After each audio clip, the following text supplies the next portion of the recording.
Walter Scott the other day, so I thought I would just do the briefest of introductions to him and some of his writing.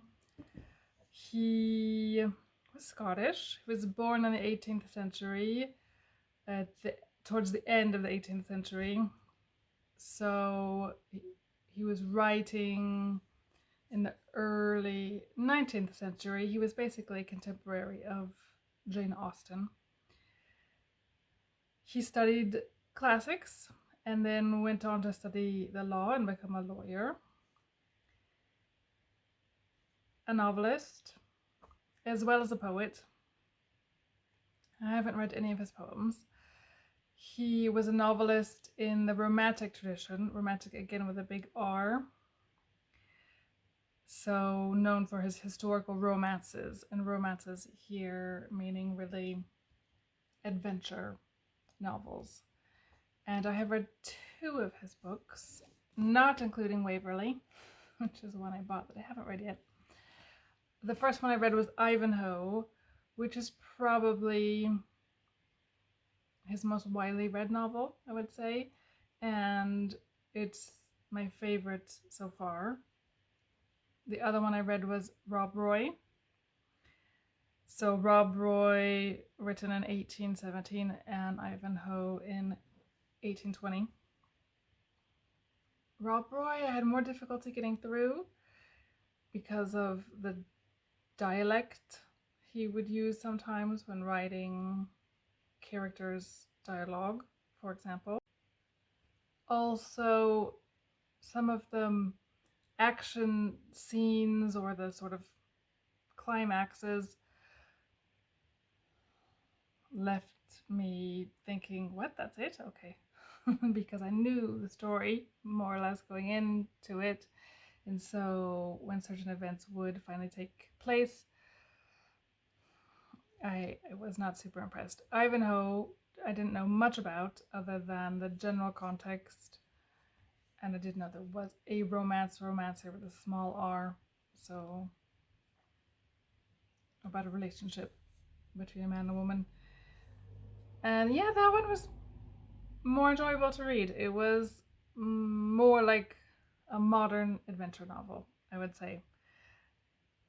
So, if you have read James Fenimore Cooper, that I already talked about, for example, with Last of the Mohicans, you might enjoy Sir Walter Scott because the pacing of these novels is much different, it's much slower, in fact, than a contemporary adventure novel. So if you can get on board and enjoy that pacing, as well as the perhaps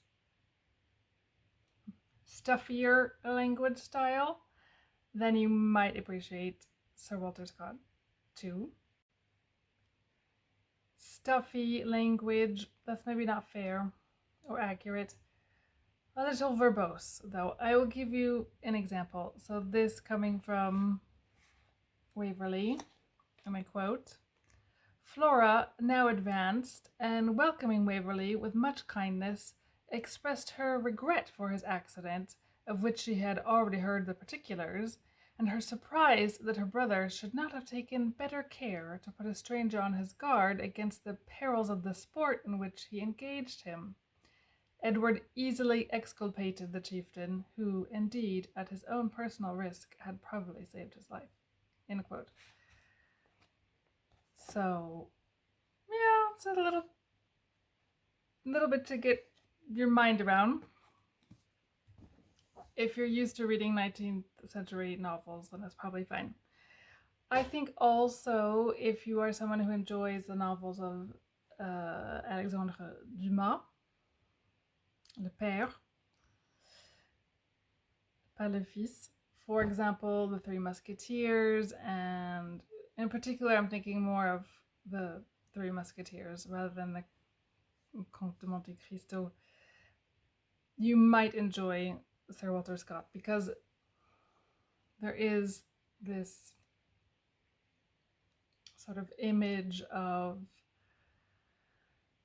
how can I say, bravery and masculinity that I think exists in both universes. I have no idea if Dumas was influenced by Sir Walter Scott at all. Dumas was writing a little bit after. He was born in the early 19th century, so a little bit younger. But anyhow, Sir Walter Scott does also have a novel in the Gothic tradition, apparently.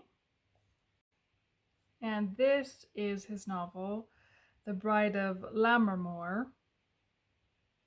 And maybe I'm not pronouncing that correctly, but I will type it out. I haven't read that one, but it's on my list to read. I generally like Gothic novels. We'll see. So that could be something to look into. And then, just as an aside for his personal life, like I said, he studied the law and he practiced law. He apparently loved dogs, and he had some financial problems in his life. Got into debt and was worried that he would have to sell his dogs to pay off some of his debts.